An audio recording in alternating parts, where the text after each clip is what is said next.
Good morning, Yankees Nation. I'm Ken, and you're here on The Ugly Truth. Uh, Today's show, we're going to do a quick review of the Yankees Angels series, and going to follow that up with our normal open panel. Before I start, though, we're going to go over a little bit of our scheduling for today. At 6 p.m., I'm going to be coming on to do the Dodgers and the Yankees series preview. That's going to be followed up by Joe on NY Yankees Mania with a show at 7:30. Apparently, Nathan is going to be popping in. He's going to be at the Somerset Patriots game, giving updates. Don't know if everybody knows, but Jazz Chisholm is scheduled to make his first rehab start this evening. So look forward to seeing what all is going on there.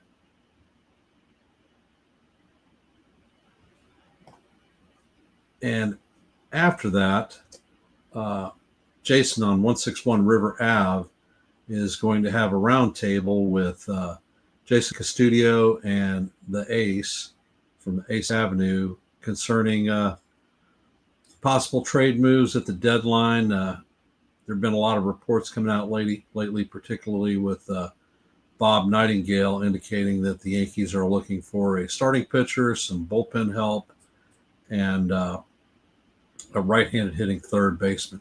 So it'll be interesting to see who they come up with possible moves that we could make where they feel that we may best employ the assets that we have at the trade deadline. So it should be a full evening of Yankee content from various creators, and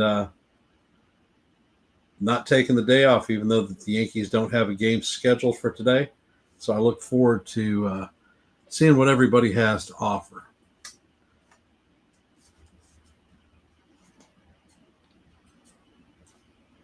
With that being said, we're going to start with the Game 1 review. Game 1 featured Ryan Yarbrough as our starter versus Kochanowicz from the Angels. All right, let's see. CT has got a comment that I'm going to bring up. Going to be quite a series coming up. Been waiting for this one for a while. Dad and I are going to be at war for the next few days for baseball. Apparently, Dad is a Dodgers fan, and of course, CT is a Yankees fan. So it's a family divide. Yarbrough, he had an excellent outing versus the Angel. He was able to give us a quality start. He ended up going 6 innings, only gave up 2 hits, 1 walk. One of his 2 hits was a home run to leadoff hitter Zach Neto,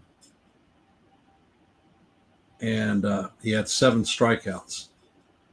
With him going into the 6th inning, or through the 6th inning, Yankees bullpen, who was welcome John the Beagle Dad, which was depleted from the Colorado series. We had to use a lot of innings out of the bullpen. Yo, Jason, how's it going? A lot of innings out of our bullpen with the 1 hour and 47-minute rain delay. So coming into this series, we needed the starters to go with some depth and to limit the amount of innings that the pen had to provide. And in true Yankee fashion, the starters, which was considered one of our weaker points this season, provided what we needed. We ended up getting 3 quality starts, Yarbrough being the lead, Rodon with possibly the best game that he's pitched all season. And last night, Clark Schmidt ended up popping a quality start too. So all in all, the Yankees ended up taking the series 3-0, a sweep, second sweep in the last three series that we've run. So life is good. Life is good in the Yankees. But as Yankee fans, always have something to complain about, and this series is going to be no different. Uh, Back to the bullpen. Bullpen ended up accounting for 9 outs. They pitched 3 innings, gave up 3 hits, 1 walk, no earned runs, and 4 strikeouts. We had Yuri Del Santos come in, Mark Leiter Jr., and uh, Luke Weaver to close the game out. Bring up my comment from my friend Jason. Yankees fans don't complain like ever. Roger that, brother. Only the truth. No talking points. The real. Let's see. My question for game one was Boone's bringing in Luke Weaver to close out the game. Yankees were up 5-1, and it wasn't a safe situation. Weaver had a rough outing his last time up the night before in Colorado. He gave up a long home run and didn't really seem to have control of his fastball. When he came into the game on Monday night, he ended up throwing 24 pitches, still didn't look sharp. He didn't give up any runs or anything, but he just wasn't the Chris Weaver that we saw, that we've seen throughout the season. I know that pitchers are going to have their ups and downs, but I think personally the rest would have done him good. And as a result of Weaver coming in and pitching Monday, we definitely burned him on Tuesday. He was definitely not coming out to close out a game that we would have possibly needed him in, and wasn't available really last night either.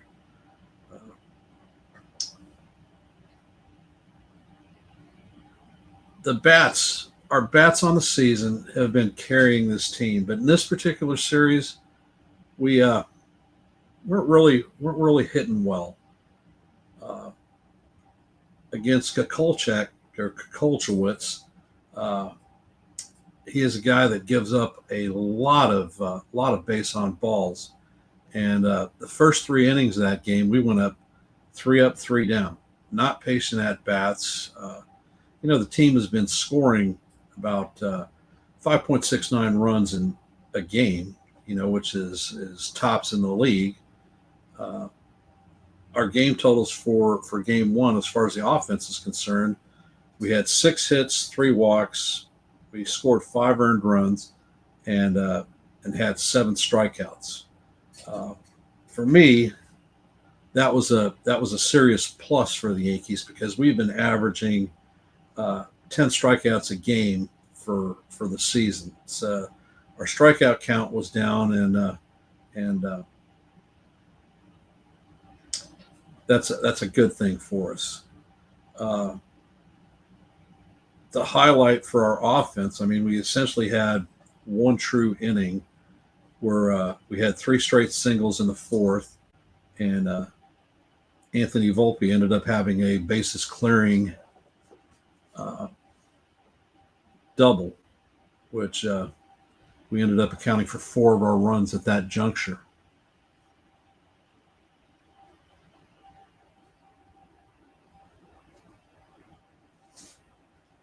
The things in the game that we ended up going 2 for 9 with runners in scoring position. Not spectacular, and we left 6 runners on base. It is what it is. We muscled out the win. Pitching saved the day, and it is what it is. Game two, the Yankees ended up taking that one, as you know, 3-2. Got a couple of comments I'm going to bring up. Let's see.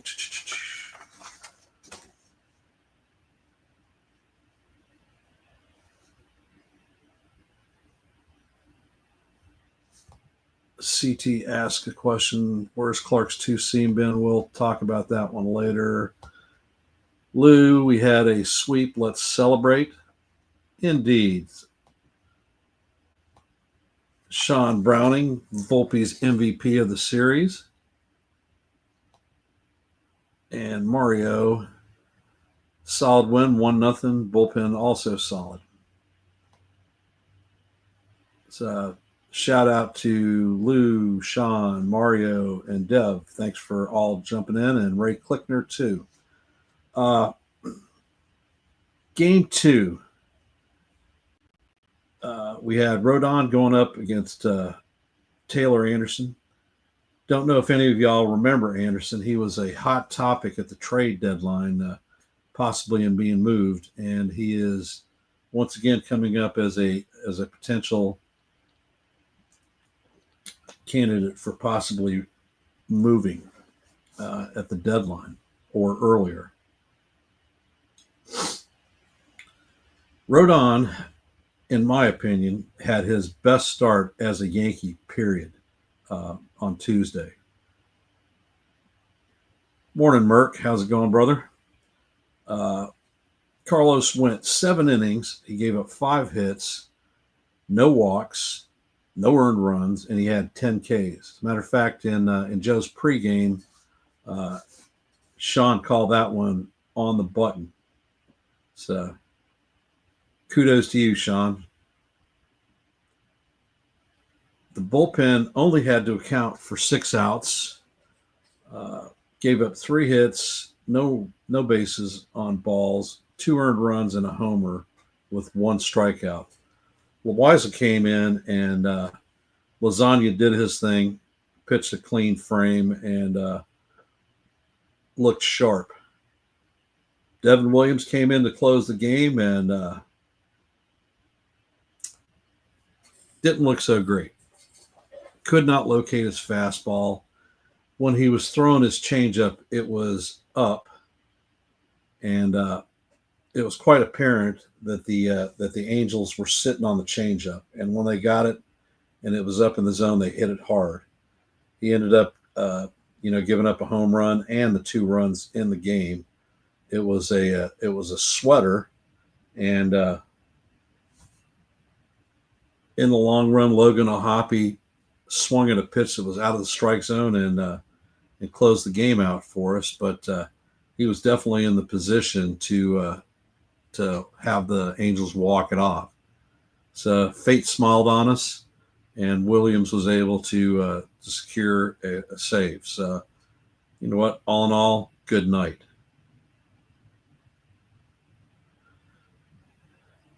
Our bats on the game. We ended up having 6 hits, 5 base on balls. We scored 3 earned runs, and only had 7 strikeouts. So once again, our strikeout count was down for the second straight game, and I'm loving it. When the Yankees have patient at bats, good things happen for our team regularly. When we don't, then the shit show shows. The highlights for the offense were solo home runs by Ben Rice and Oswald Peraza. We were 1 for 4 with runners in scoring position, and we left 8 runners on base. So, like to see a little bit more productive hitting with runners in scoring position. However, we're winning, we're getting it done, and I'm liking the results. It would be interesting to see if our bats and our pitching actually clicked at the same time, what this team is capable of doing.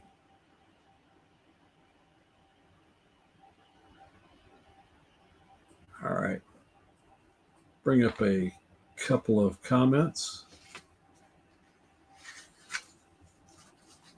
CT Cards. Actually, I'll start with one comment before him.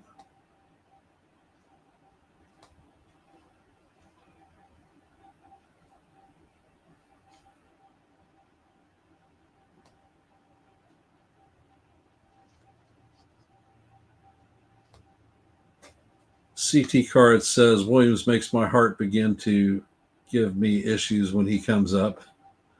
Well, if it wasn't a Yankee closer that was causing a cardiac situation, it wouldn't be the Yankees. And follow on, he is not a closer, in my opinion, humble opinion. Well, CT, I beg to differ with you. He's been one of the best closers in baseball. He hasn't seemed to gotten it together in New York.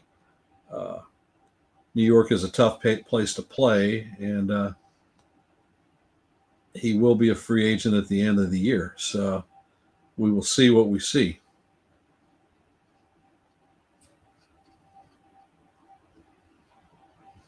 And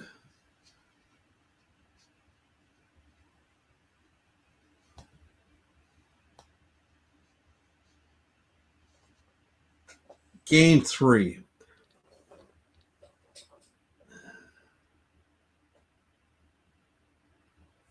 The Yankees faced our nemesis, Yusei Kikuchi. Clark Schmidt was on the bump for us. Yeah, Graham, I was talking about Devin Williams' game 2 performance. With regard to Williams, excuse me, there was not a single fan out there that opposed the Williams trade.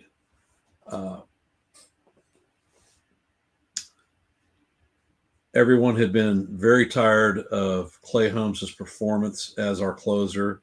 He had issues. And when we made the trade, we ended up giving up Nestor Cortez and Caleb Durbin. On paper, fantastic trade, even though we ended up, getting Williams for only one season. 100% of the time, anybody out there is going to make that trade without a doubt.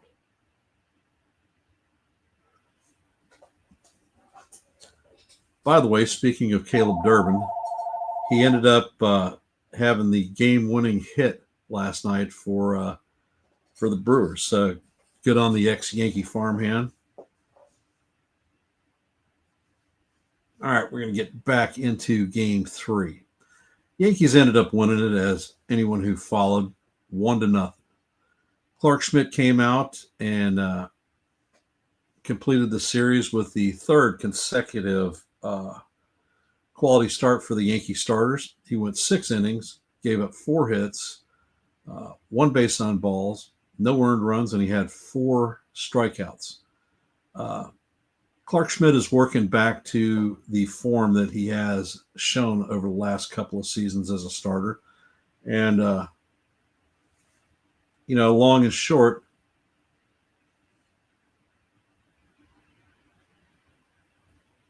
the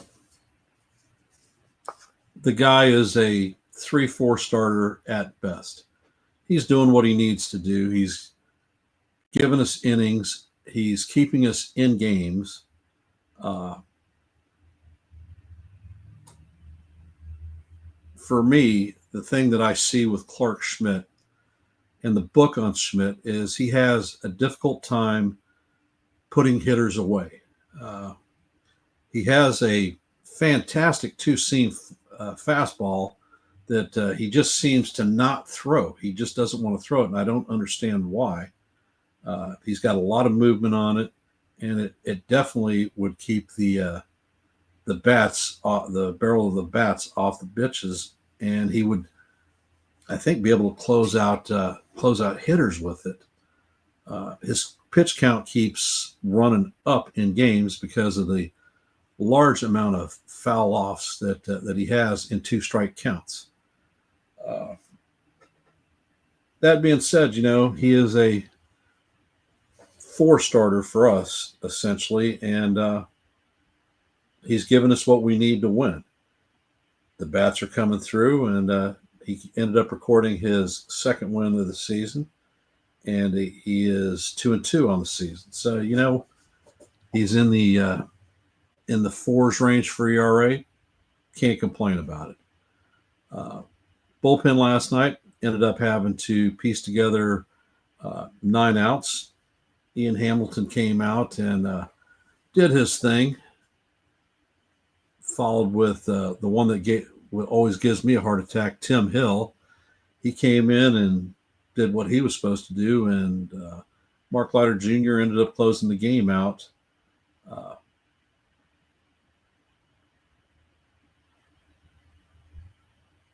okay.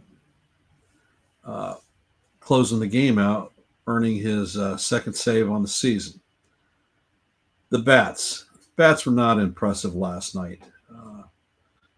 Ron Washington is probably one of the smartest baseball guys out there, and in the first 3 innings, the Yankees left 7 runners on base. Washington ended up intentionally walking Judge twice in those first 3 innings, and it paid off because we weren't really able to capitalize on it.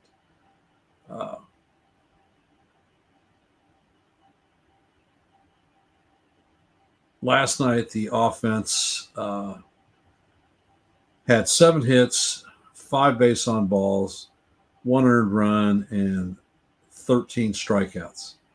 I will tell you, every time that we face Kikuchi, my heart starts to palpitate. He's not an overpowering pitcher, but he does what he does.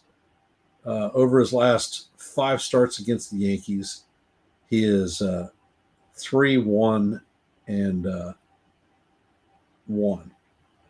Hey, Celia, welcome.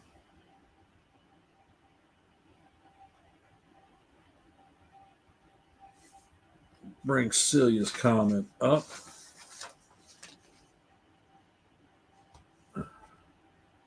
Hi, everyone. Think we got incredibly lucky these last 2 games. Need more offense during the next series. Well, we are certainly going to need more offense in the next series. And I will talk about that one at 6 p.m. this evening uh, when I do my Yankees pre-series review. Uh, as far as last night's game is concerned, uh, we didn't have any real offensive standouts there. Uh, we went 1 for 8 with runners in scoring position, and we left 10 runners on base. Uh, so basically, that's my review of the Yankees Angels series, and I am going to open it up for the open panel, and we can come up and speak our piece or text it in the chat. Glad to see a lot of activity this morning.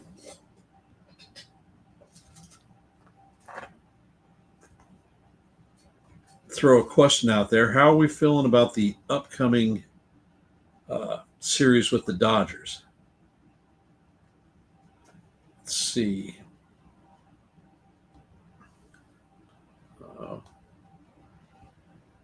Sean Browning says Judge showed the ultimate class with interactions with Ron Washington. And let's see. Hey, 1-0 makes the team better, and clinch better is solid with a win. All right.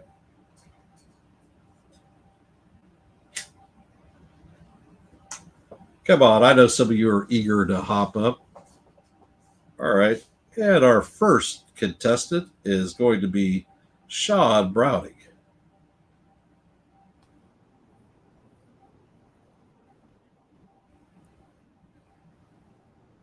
John, are you here? Hello. Yeah. Can you hear me? I can hear you. Sorry, there's an echo. And okay. But yeah, no. The reason I was saying that it was ultimate class by Judge with that little interaction, the tip in the helmet to Ron Washington when he came up for the the third time, and everybody was looking at Washington, see if he was going to intentionally walk him or not. Um, that was just to me, he was showing respect to the baseball lifer, and like you said, one of the smartest managers in the game, and and Washington was showing the respect too at the same time because Judge is probably one of the greatest right-handed hitters of all time, if not of this generation. Well, And it was just Judge it was just nice Judge's seeing num that interaction. Judge's numbers are compared to the Go ahead. greats all time in history. So that's something Yankee fans should really take into account is just the sheer magnitude of Judge's presence on the field. I know that he hasn't shown in the postseason, but it just takes one, and Mm-hmm. this could be the year. If you Yeah. think back to Yankee history, A Rod was a dog. He Mm-hmm. just did not do well in the postseason, but in But came on. 2009, he came through and was a god amongst men. And Mm-hmm. all his previous times were set for naught. Oh yeah. Yeah, I remember that narrative. And then there were other players too. Um, their history, it just struggled in the playoffs, but then after having one playoff where they just went off, they just figured it out. I mean, David Ortiz talked about how he struggled in the beginning with playoffs, but he made it click in '04. I'm going to address this question from Grab. If you think Cashman offered Williams for Suarez, either side says no.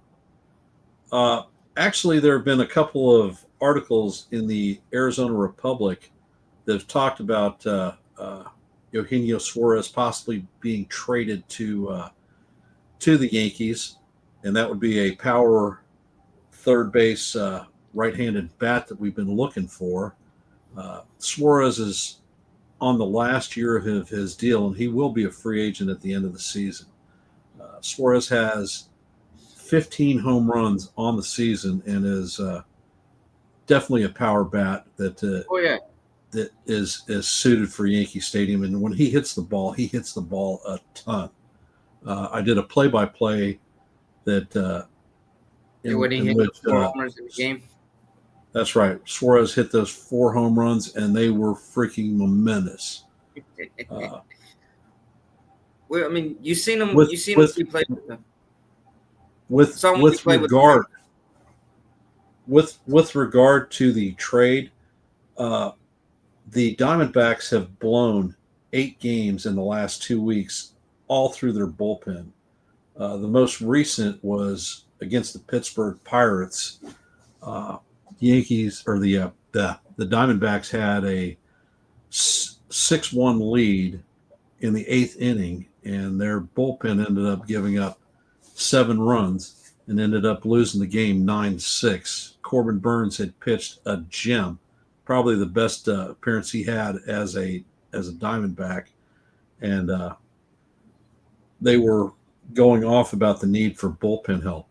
And one of the places that we actually have depth in is bullpen arms. Uh, so, would I be surprised if we were able to pull a trade off?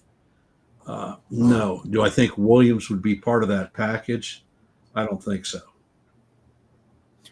Yeah, I mean, that would be real interesting. And then I don't know if the Diamondbacks would want to do a 1-for-1. We swap It's Suarez for it's Williams. it's probably going to be a 2-for-1, and reason that I say that is their closer Martinez is on the shelf injured, or he might have just returned, and AJ Puck, their setup guy slash pseudo closer, are both shelved. They've been using a former starter there, Shelby Miller, as the back end, and he has looked McUgly. Uh, Hey, let's see, Ray Klickner. All right, damn yeah. feels that we should take 2 out of 3 in the Dodgers series. Lou is not that optimistic. He thinks that we go 1 for 3 if we're lucky. Uh, But yeah, I just want to give a shout out to Ray. I know you said A earlier, but yeah, I think it's gonna be 2 out of 3, but it's gonna be a hard fought 2 out of 3. Um, it's gonna be a heavyweight battle these 3 games. Um, between the Dodgers and the Yankees. You know, it's an old school rivalry. It was a big rivalry in the 50s and the 40s. Because we were pretty much playing each other every World Series in those 2 decades. But so I think both teams are going to bring it. all right, and we're going to welcome CT Cards up to the open panel. How you guys doing? How's everybody in the chat? Day off?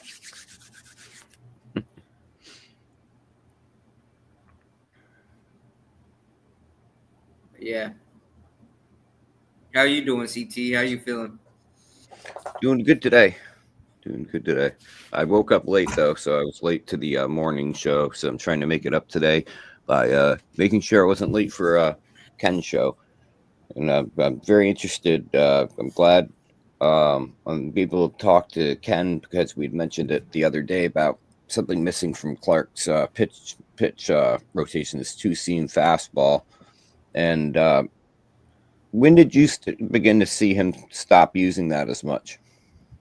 He hasn't used it since he's come up from the IL this season. Yeah, And maybe but a handful of times.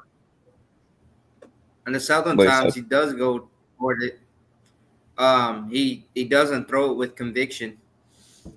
He relies on that cutter, the knuckle curve, and that spurial or whatever you want to call it, sweeper thing. I don't know. Well, in baseball, historically, for some unapparent reason, they tend to rename pitches. Sliders have turned into sweepers. It's the same damn pitch. Don't understand why the name change. And a left to right curveball is now a slurb. So, maybe a new thing for a new generation. I don't know. All in all, the Yankees on this second West Coast leg are 5-1.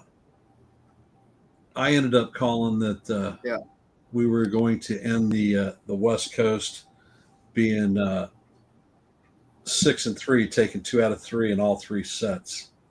Well,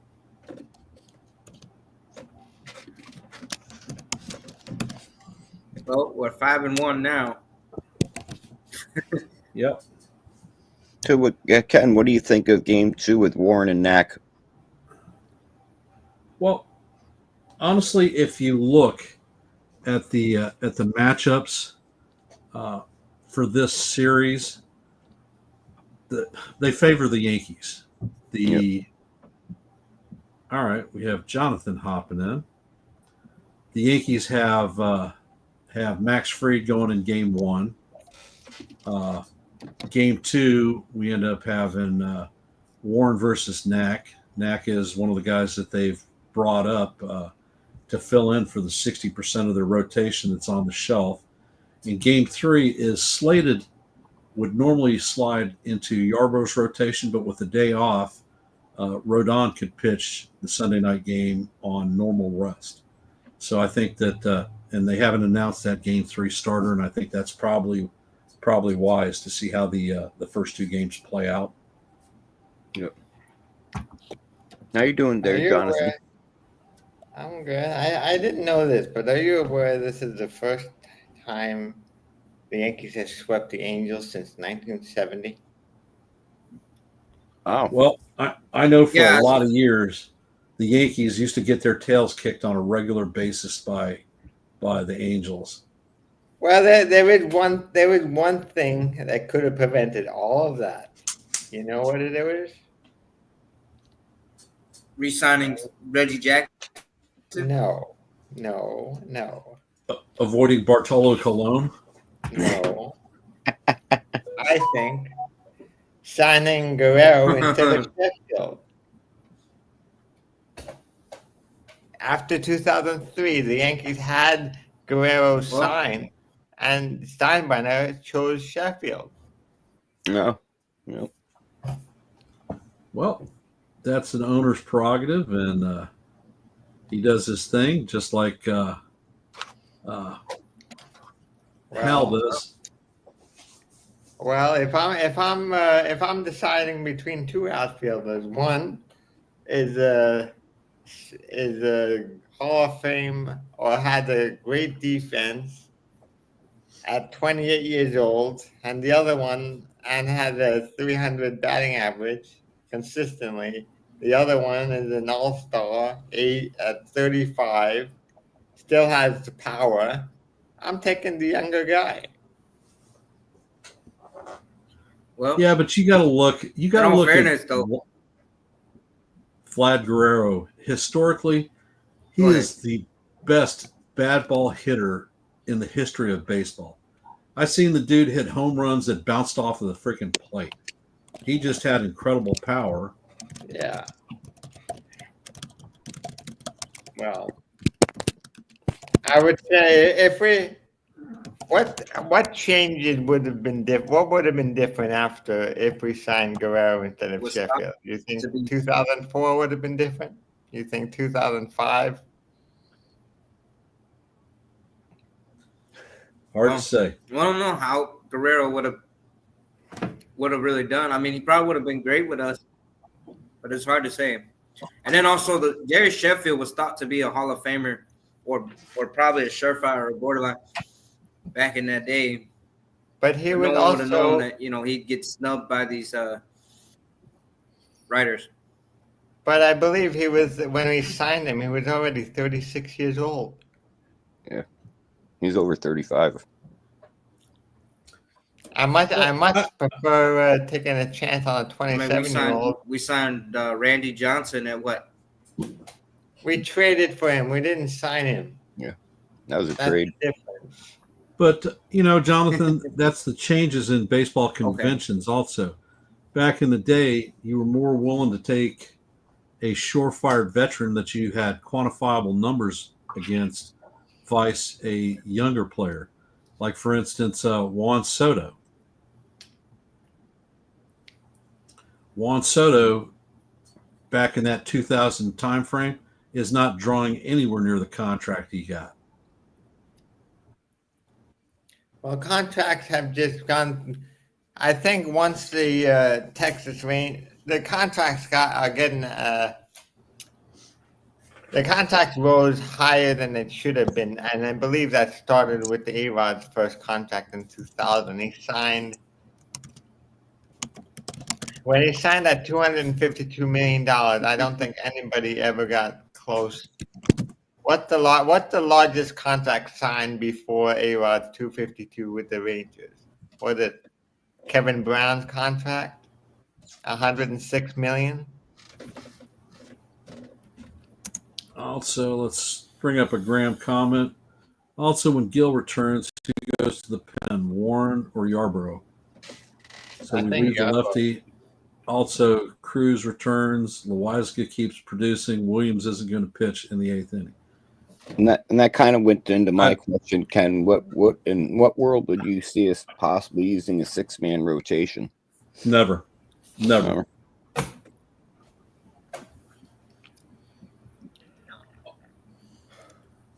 But And I'm going to bring up. I don't a think comment anybody in the major leagues.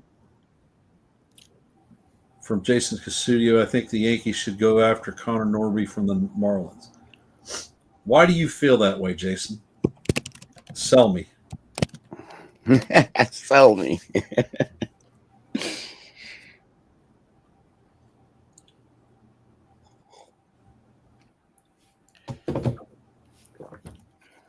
I don't think that there's going to be very much. But in the trade 6-man market. rotation. No 6-man rotation. I also don't see a very Well, active. I was gonna say if trade any market. team would do it, it would be the Dodgers.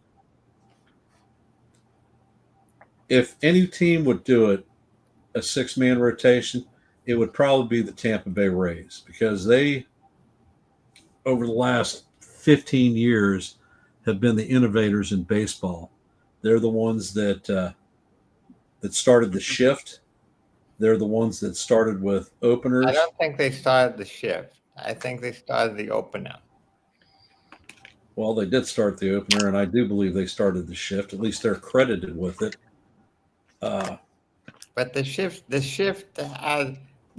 started. But I think it started in the 90s, really. Well, I'm talking extreme shifts. Extreme shift. Yeah. They started with the fourth outfielder. Yep. So Now, yeah, you they guys started just- with the crazy. Tampa Bay has been known as a team that goes against baseball convention, and if anyone were to try a 6-man rotation, I think it would be them.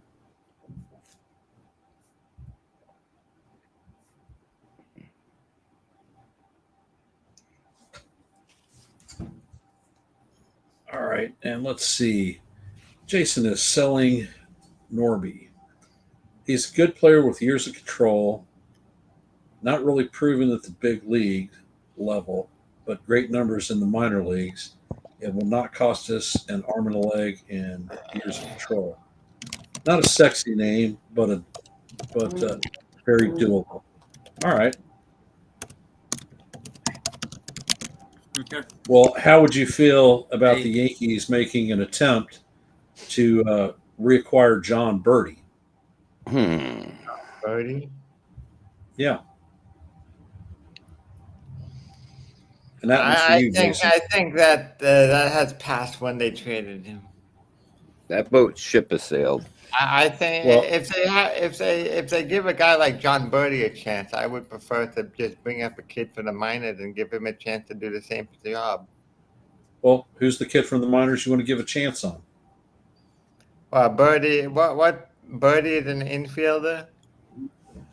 He plays corner outfield, second, short. For the Yankees, he also played third, and he played first for us for a couple of games. So he has complete positional versatility in the infield. And the reason that I bring Birdie up is he knows the Yankee organization.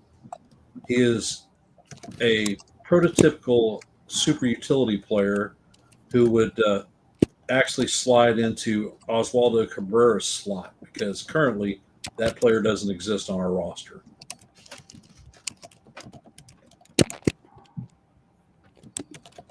Yeah. What about a guy like Dominic Smith or Andrew Velasquez? Andrew Velasquez, we have him in AAA. He can do the job. Squid's not on the 40-man roster. None of them are on the 40-man roster. But I'm just saying, who you're asking me who can do the job? A guy like Velasquez. Well, Squid has been a fan favorite, with the Yankees during his first run. What is he doing down in AAA? Does he have nothing? He's batting .210 with 3 home runs. If you bring up a guy like Velasquez, it would be purely for defensive purposes. Yeah. Defense. Well, we got Peraza for that. What about this guy Shoemake? He's on the 40-man roster. But he's batting. His numbers in AAA is even worse than Velasquez. Send Reyes pack.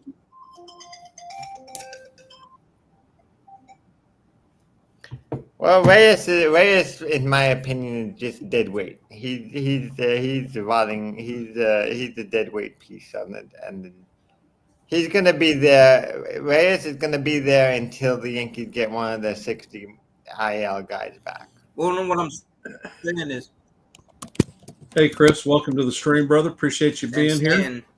Send Reyes packing. Keep Vivas up here as a bench player. I'm telling you what, And give him a real Vivas' shot. time in the major leagues is limited. He is going down before it's all said and done. I agree, Sean. He's got options. Yeah, Vivas I think that they are going to hold Peraza at the major league level, possibly as a trade chip, because if we do anything, it's going to be a DFA because we can't send him down to the minors. Anyway, And, Ken, I have a dentist appointment I got to get to, so I got to get going. I remember, brother.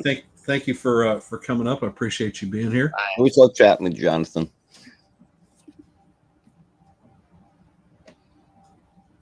And then there were 3. But I'm going to drop the link once again. I mean, the Bob Nightingale article, you know, he indicated that the Yankees would be searching for a starting pitcher. Why that is, I don't have a clue in hell. He also indicated that we were looking for bullpen help, and I'm not sure why that would be either, with as many guys as we have that are major league caliber that are coming up from the IL, and the third base right-handed bat. I can see that as a possible area of concern. Who that may be, I don't know. It's been suggested Eugenio Suarez is one of them, and another one after watching him this past week, Yoan Moncada.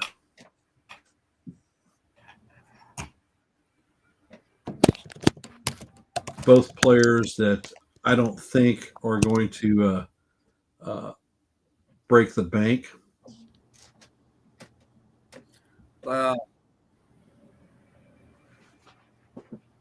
Would you do a Williams Vivas for Suarez trade? Would I do it? Sure, but the Diamondbacks wouldn't.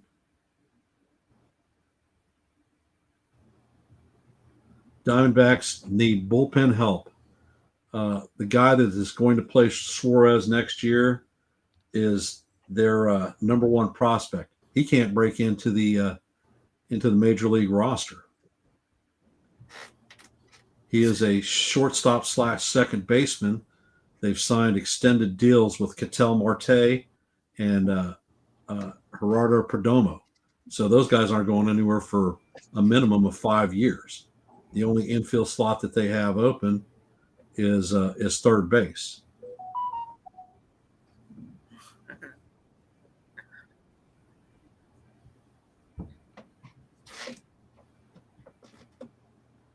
Well, Graham, Hamilton or Hill, that would probably be my initial trade package, is both of those guys.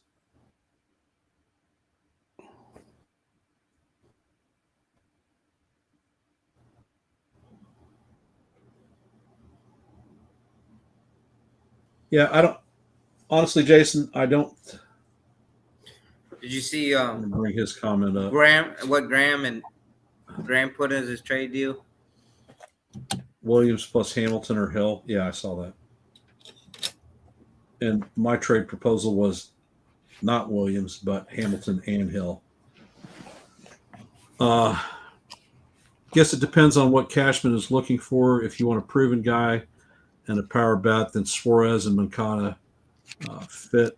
They're both free agents at the end of the year. And that's what I'm thinking, Jason, is that Cash is not wanting to lock up a long-term solution at third base, because that is probably going to be the hidey-ho for Lombard Jr.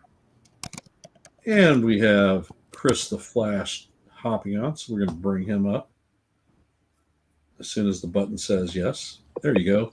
Welcome, Chris. How you doing, brother? What's up, y'all? So, what words of wisdom or thoughts do you have to lay on us today? Because everybody's giving out names. Do y'all think the Pirates might want to trade somebody to us or what? Well, the Pirates have been a trading spot for the Yankees for a lot of years. I mean, we tend to send them a lot of catchers and other position players. Certainly, if you're talking Paul Skeens, there's no chance in hell that trade's ever getting made. No. I'm not talking about Paul. That's a dream. I'm not dreaming. But if you're talking a player like Kebron Hayes,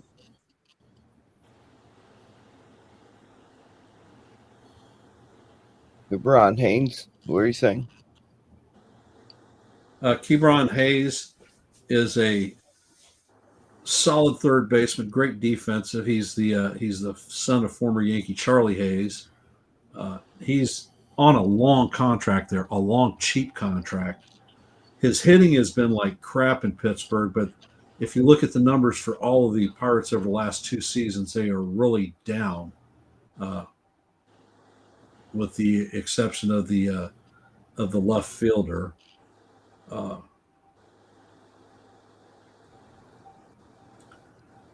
So they could be a possible trading partner, but if you're talking Hayes, you're going to end up giving up prospects that have years of controllability. Well, I was thinking one name. If they're willing to give him up, I don't think they are. I don't know. And the only reason why I'm bringing his name up because we don't have room for Spencer Jones.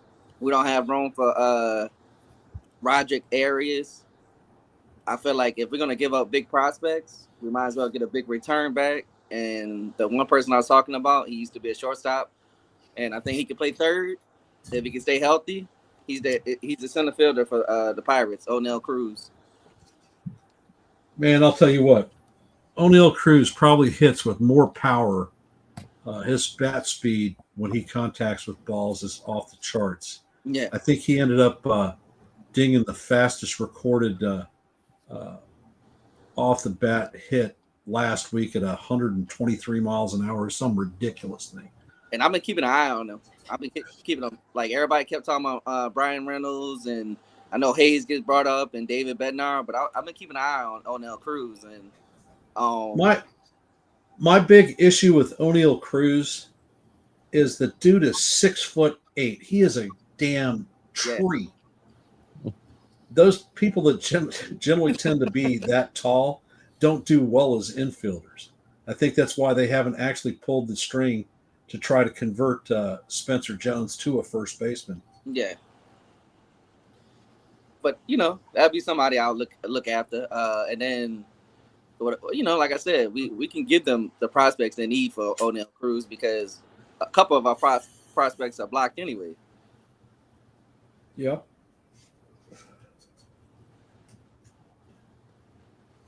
Well,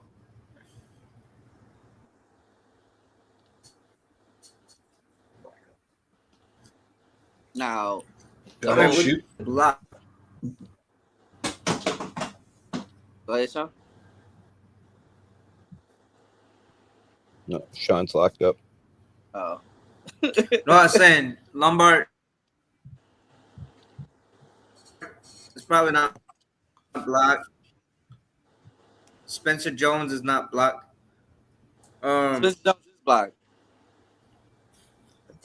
How is Spencer Jones blocked? Hold on. So if we got Bellinger, we got Dominguez, we got Judge, and then the big play for next year in free agency. I think a storm's coming through, so I gotta refresh. Hold on. It's gonna be Kyle Tucker. So Spencer Jones won't really have a way to outfield the position. So you might as well, if Kyle Tucker's the play for next year, you might as well get something for Spencer Jones now. So that's just my belief. My gut instinct is Kyle Tucker isn't going to be the play for the Yankees. right now, our current payroll is set at before we start delving into free agency, we're at $280 million. So we have knocking on the door of the second level of the cap threshold. We have two back end bullpen arms that are leaving or will be free agents. Goldschmidt is only on a 1 year deal, and Bellinger,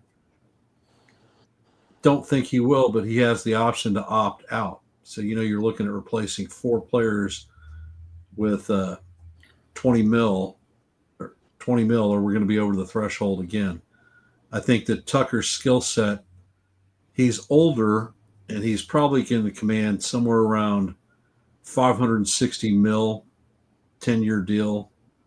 He'll end up being a shorter term with a higher AAV, and I don't think that that's something that the Yankees are going to want to afford. Yeah, but I don't know. Everybody's been talking about that. That's going to be the Yankees' play for next offseason. So I tend to kind of agree because that's the person they wanted. Yeah. Well, you go with the masses. What are we talking That's about? that was popular at the time. Chris, you go with. Is that what's going on? Nah, I just agree. I mean, usually when the Yankees want somebody, they usually get them. I mean, they wanted Soto. They finally got Soto. They wanted Garrett Cole. They got Garrett Cole. In 2009, they wanted CC because CC didn't want no part of New York. CC didn't want no part of New York. He wanted to go to Los Angeles. Yankees forked up a little bit more money, and I look at CC, and I always mention that because CC is the reason why I came back to baseball.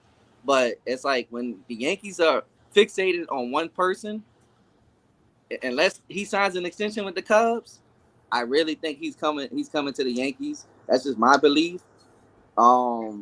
They do have some money coming off the books. Stanton's contract is low. Go right ahead. Look at how we were with Cole.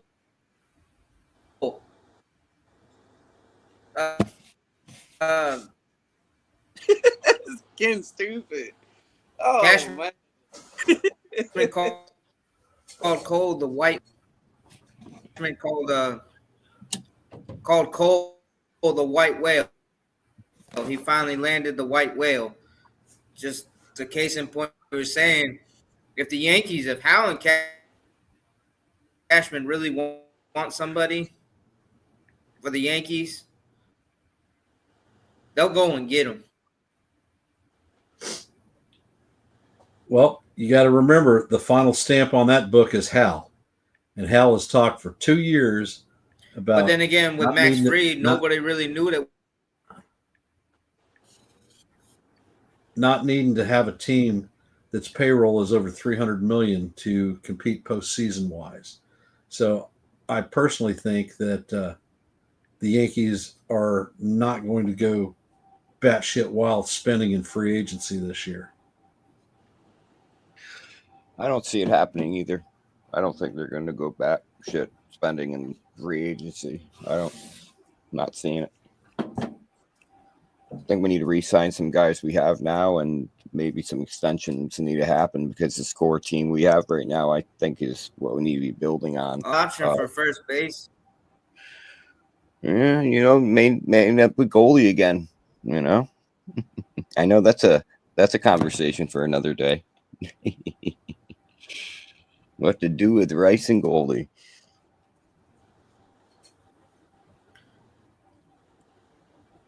Jason Custodio brings up a question. Yeah. All right, what's the question? You have a Ben Rice dilemma. Hear me? Yes, that's the problem. Well, yeah. And then you also have TJ Rumfield. What are on the first base pipeline? But yeah, Ben Rice, he's stepped up in the absence of Stanton. But when Stanton comes back, he's not going to be an everyday DH.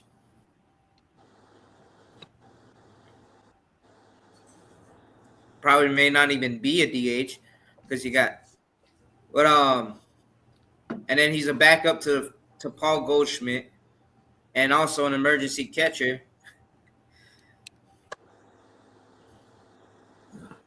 So Personally, would I be surprised if the Yankees offered Rice up in a trade package this season at the deadline? I wouldn't be. um, Say that again, Ken. yeah, Sorry. I I mean, would not be surprised if Rice is offered as or do part we of a keep him for trade next package. Oh, year and yeah, have him be trading our rights first this season. baseman, Hmm. our starting first baseman after, or do we bring Goldschmidt back a year? Well, if they trade Rice, it has to be for a good pitcher. I mean, like probably like maybe like somebody like Freddie. I'll probably trade Rice for because Freddie at least got an extra year of control. Um, be honest with you, if say if Belly don't leave and he wants to stay because he likes the pinstripes and stuff, and I'm not saying it is a possibility because he is starting to heat back up. But if he Yeah. accepts the stay option, he could be at first. Um, some people are bringing up still bringing up Murakami, the first and third baseman in Japan. He could be a play to play first. I don't know. But I really haven't watched too much of him since he fell off. More Murakami, I've been tracking, Yeah, and in Japan, he's got a big bat. There's no yeah, doubt about it. He could the position players that come from the NPO and the KBO tend to do well. The pitchers do not. They tend to get hurt right off the bat or experience a lot of difficulties because of the way they are pitched and the weight of the ball. Murakami's bag for me is he is a high strikeout rate guy. He strikes out a freaking ton. Do we need to bring another guy who has power that's going to strike out a shitload to New York? No. And honestly, the Dodgers have been Japan South, and if you look, Max Muncy is getting older, and he is actually going to be a free agent in the off season. So I wouldn't be shocked to see Murakami sign up with the Japanese expansion team.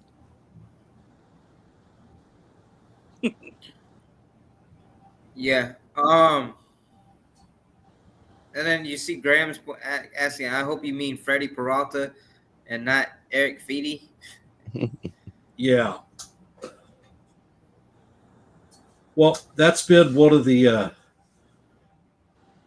trade proposals out on the book that Freddie Peralta is being shopped, and possible targets from the Yankees is Ben Rice. They're lacking a little bit of depth on power, and I'm not sure who exactly is playing first base for him, but I think that he would be a is it not? What's his name? Hoskins, Reese Hoskins. Race Hoskins, the former Philly. Yeah, he's been off and on the IL with them. He's been hurt this season. It's either him or maybe sometimes Jake Bowers might be playing first too. But as far as getting solid productivity out of first base, Brewers No. aren't getting it. So Rice may be the incentive, and he's got years of controllability. So I mean, I can definitely understand the appeal for the Brewers. Peralta's got one season left past this year, and their ability to retain him is probably non-existent. So they'll do a similar shift with like they did with Corbin Burns last year. Plus, they have the other big gun pitcher that has come back from Tommy John, and he's working his way up through the system, and will be up at the major league level in the not too distant future. And that is he's on my fucking fantasy team, and he's on the IL. Woodruff. Yeah. Woodruff was a huge arm before he had the Tommy John. And Jason Custodio comment. I'm not giving I'm up. not giving up Bryce for Peralta. Understood, brother. Well, guess what, Jason? It ain't up to us. It's up to them. Like I said, I'm not actually understanding a need for another starter No, personally, but you know, it is what it is. But y'all that's already why. That's The why. team has its benchmarks on who it wants or what it feels it needs to compete in the series, and ultimately, that's the goal. We're looking at number 28, and and that's why I think we need another pitcher because I don't trust Clark. I don't trust Will Warren. I don't trust Hill coming back. No. I'm sorry, y'all. Nope. I might.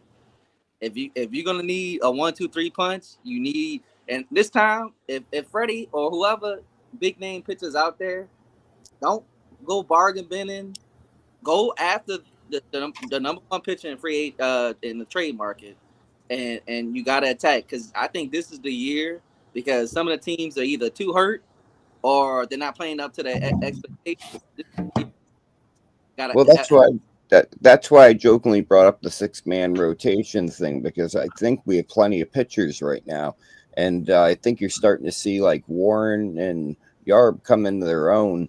And if you have Hill come back healthy enough, now you've got a predicament there. One of those guys has to be sent to the bullpen, and if you do throw Yarbrough into the bullpen, now you have him for long relief. He can eat innings up out of the bullpen, and then if there is an Yeah, injury, Hold Yarbrough can start. I, You know, people don't know this, and I don't think people have been paying attention.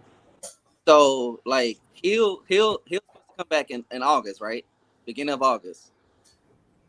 well, June, June. Well, June, July, knowing June, July. knowing the Yankees, it's probably gonna be August. So he won't have enough time to rev up when it comes to the games. So I think his best bet is probably gonna be the bullpen.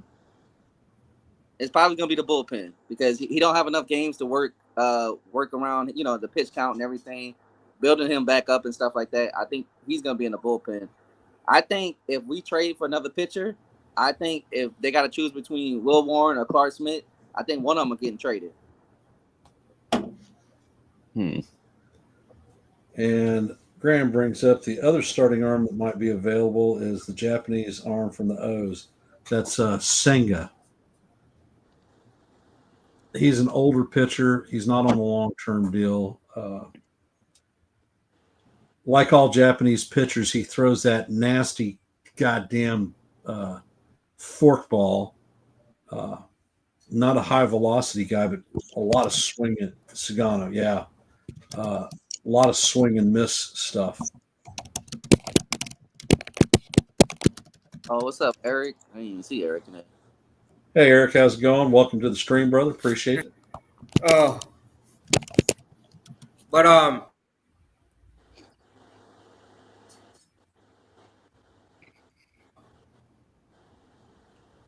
Okay, you started, but what? Sean, your connection is not that good. Yeah.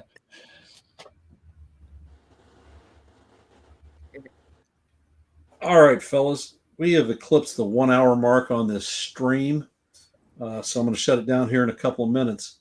But the just want to go over the schedule for today. my idea would be this: what if you, when Hill came back, have Yarbrough go for Hill?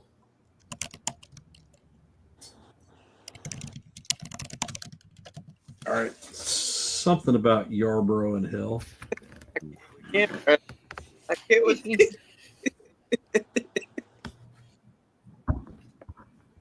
All right, now he's got a red light. It's going to make the freaking internet go faster. Kick it.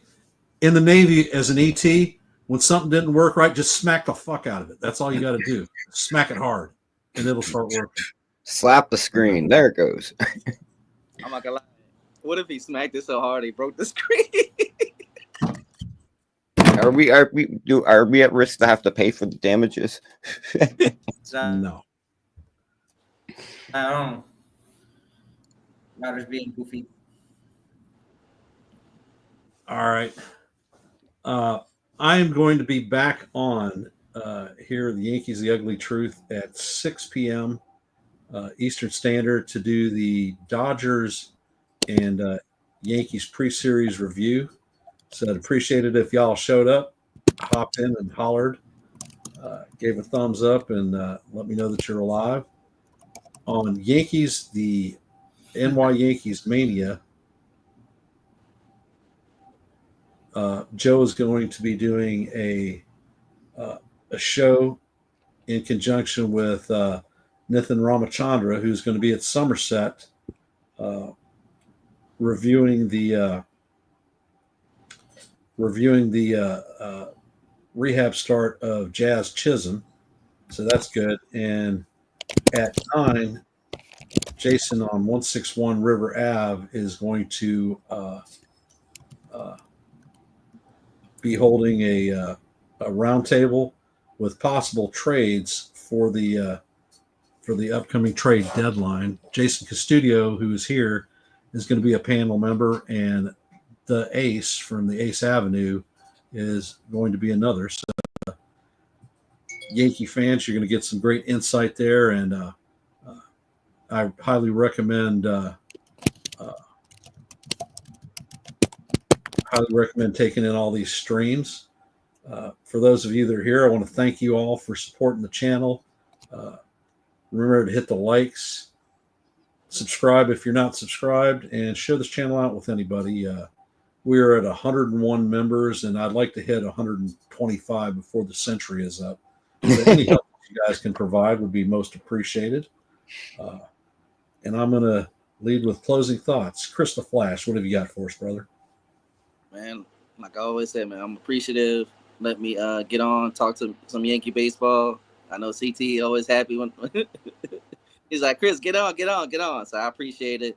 I'll try to join y'all streams as much as I can. Y'all know I like Yankee baseball, so thank you again, Ken. Yep, no problem. I appreciate you supporting and coming up and contributing. That's one of the things, that I started this channel is to have open panels so that folks could come up and express their opinions. Opinions aren't going to be smacked or suppressed. I like hearing what other fans are thinking. I just don't do talking points. That's not my thing. No, one day I'm going to sneak in a talking point, and you're not even going to realize that I snuck in a talking point, and you're going to be totally confuzzled. Yeah, and then I'm going to kick you in the balls. That's fine. Not a problem. All right, CT, your final thoughts? I'm actually I know what you were talking about with pitching lineup for this series, but I honestly would be very interested to see Yarborough pitch Game 3 against the Dodgers. I think it would be especially if it came out victorious. I think that would be amazing. But that's just me. No worries, Sean. Shit happens, brother. Talk to your ISP, kick them in the ding ding, and have them fix their crap. Because ding, ding, ding. in the past, you've had a really stable connection. Over the last week or so, it's been very choppy, and hopefully they get you squared up, and we'll have you back on so that we're not doing the freeze frame. Freeze frame. Yep. Well, thanks, Ken, for having us on. Thank you for everybody in the chat. And Ken, I really like you doing these open panels. Chris, it's been wonderful having you on. And without Ken, Joe, 161 Nithin, all these different sites keeping us together, because you notice in the chat, we all seem to have the same people in the chat. So it's been beautiful. We have a nice community here. And I appreciate Ken for continuing to do that. And Chris, you do your own thing doing that as well. So thank you, guys. Yeah. Not a problem. And one last note. Friday's Dodgers game is going to be on Apple TV. I'm going to be calling the play-by-play for that. I think that Joe has access to it, so we may be doing the tag team for Game 1 of the Dodgers or Yankees Dodgers, and of course in standard fashion, Joe is going to have the Yankee lamp and the neon sign lit, to bring good juju to the Yankees, and hopefully we walk away Hope so. with a win from Game 1. Merck says Uptown Sports is about to do their stream at 12 with Hector and Hector and Grace. Grace. Yeah, head on over Hop there. in. Hector is a great content provider. He works with Latino sports, and you always get an interesting point of view from there. I mean, So, Grace that being- is great on that show too. With that being said, I'm going to say let's go Yankees, and thank you for joining. Have a great day, and see you in the funny papers.